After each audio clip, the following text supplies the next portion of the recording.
first thing they're going to do when they finish criticizing the fighter themselves is come to the trainer. Mm-hmm. Another person whom you have a relationship with, and he's not the only one saying this, but I bring him up in his quote specifically because you have a relationship, you have a history, you've worked together. That's the one that hurts. Fearon. It hurts. He says you should resign before you're sacked, inferring that the way you prepared Daniel, what happened on the night, is grounds for dismissal. That's his opinion. Again, he's another character. I normally wouldn't answer questions when you bring his name up. The devil has people wait to there's a saying, you go to heaven when you die or to hell. Mm-hmm. But my take is heaven and hell is actually present here in this universe. Presently. Okay. Yes. You choose where you go depending on your behavior, your speak, your vocals. You decide. Large population of the human race is actually in hell, but they're waiting to die before they believe they're going to be chosen or judged. Mm-hmm. Yeah? Sure. Okay, so also the devil has agents. Have you ever seen the first Matrix? Of course. Right, or the second, or the how many is there now? Right. Yeah, there's three. So these agents look like you and I. They infiltrate the society.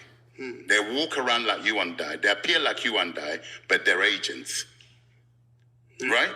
So my answer to these agents, be careful what you speak, because they have a tendency of coming back at you like a boomerang, and it'll hit you harder than you ever will know. To Spencer's point, and again, it must be said, he's not the only one echoing this sentiment. Sorry, I've known this kid since he was 13 years old. Like, it makes it public. Yeah, this is why I had to bring his name. He boxed for the same amateur club as I did. I was the senior. Him and Danny Williams were the juniors at my club.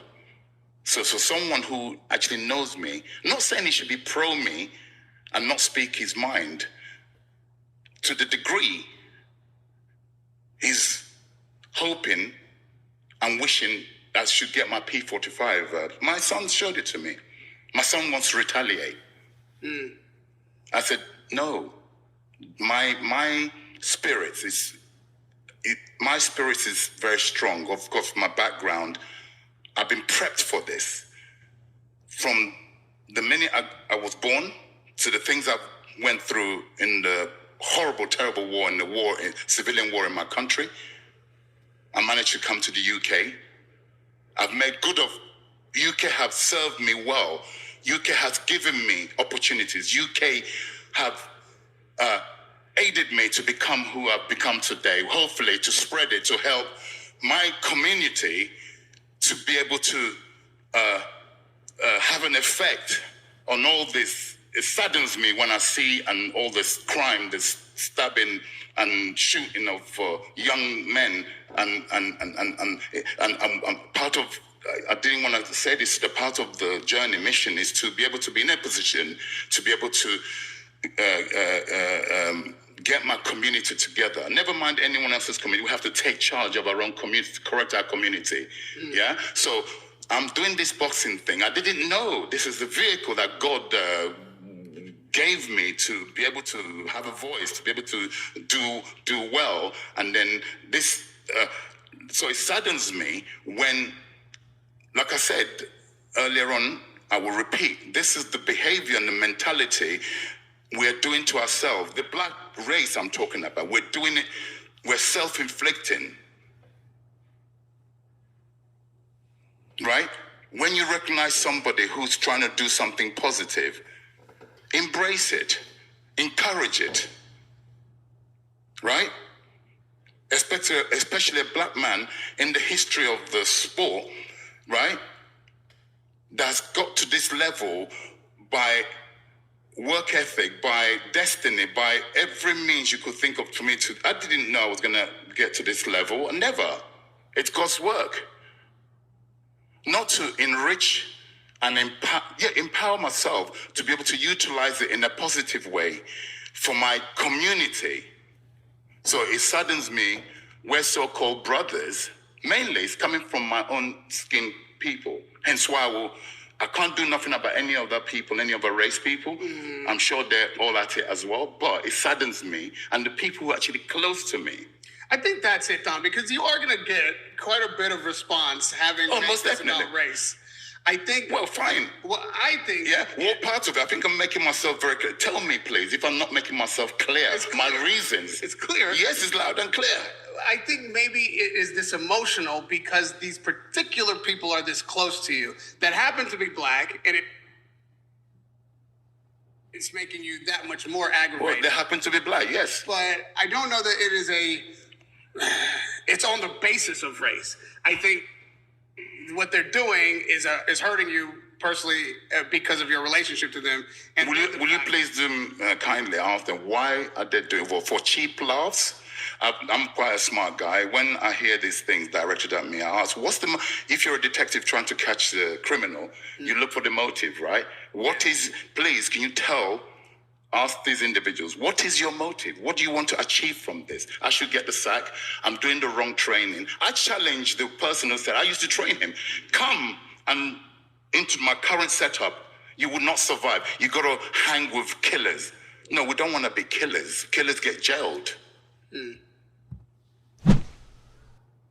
Okay, there is Don Charles going or having a go at Spencer Fearon, okay, because this is pretty much what this portion of this video was about. That, as you guys know, Spencer came on the show and told us all personally, like, hey, Don should quit before they fire him.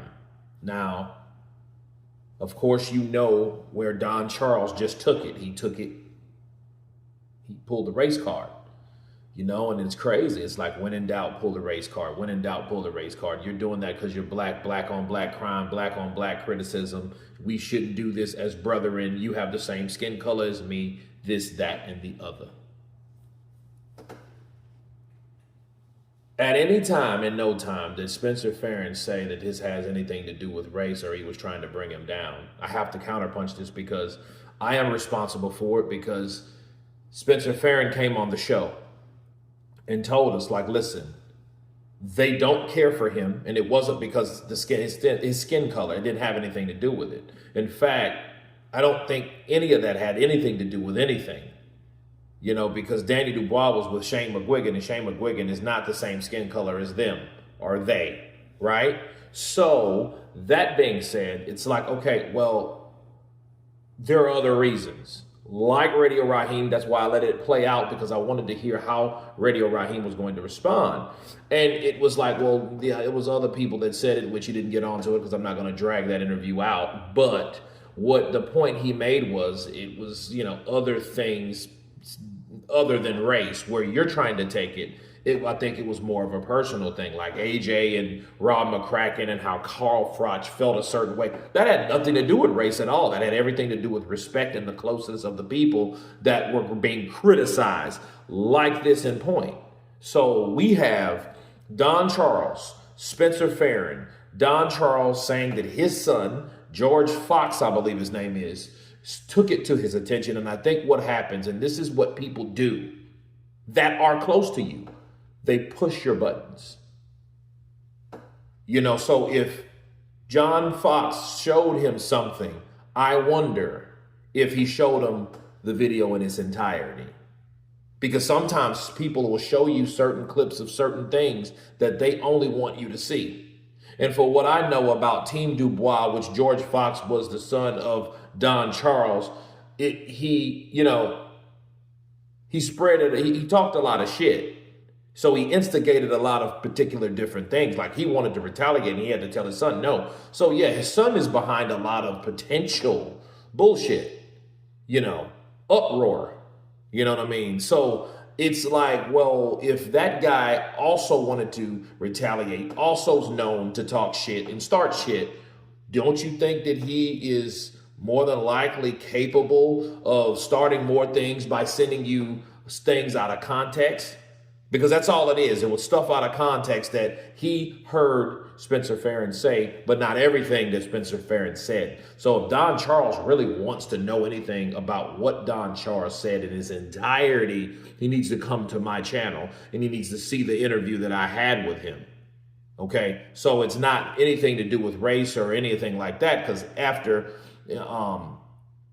Spencer Fearon said certain things about Don Charles, I still love him. He's still my brother, but he needs to retire from that because they don't want him there.